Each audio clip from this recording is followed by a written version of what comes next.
So what do you find the most enjoyable and rewarding thing about English? I think there's loads of opportunities to do extra work, and if you want to write a short story or a poem, you can incorporate it into your work instead of it just being a hobby.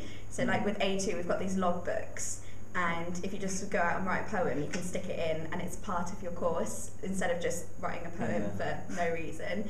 So that's really good, and I think that's really rewarding as well because you get feedback from everyone in the class. Your work's often read aloud, so you get to hear what other people think about it, which is really useful. So Zach, what do you find the most challenging thing about moving from GCSE to A-level English? It's probably the amount of terminology we have to learn. It's probably even worse than the coursework deadlines. Yeah. I mean, they're tough, but we have lists and lists of technical terms that we have to learn, and then remember on the day the exam and make sure we put all of them in. And it's just getting them down. And if you can get them down at the beginning, then it's easy.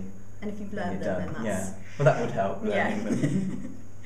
Okay, so what other stuff do you do outside of the English classroom? Well, we recently looked into finding a theatre production that we can go and see for the 2 plays we're about to start studying, The Betrayal and The Glass Menagerie. So I think that if we go see it in theatre, it'll be easier for us to all learn it and get a better grasp of what's actually going on. So the theatre trip's always a big advantage, lots of fun, bit of drama in there.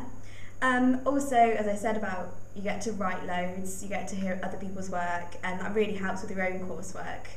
Not that you're stealing other people's work, but you just get an idea of what everyone else is doing and how you're fitting into the class, which is really great.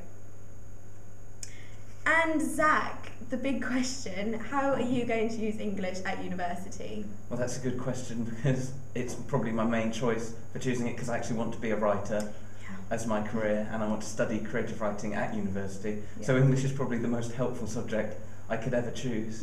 And even if I wasn't doing a career in writing, it's probably still the most helpful subject for most things. I mean, like, because I'm going to study music, and I think for any subject it's really useful because you're going to have to write essays in whatever you do. So English is a really good place to give you some skills. Get those foundations. And those technical terms.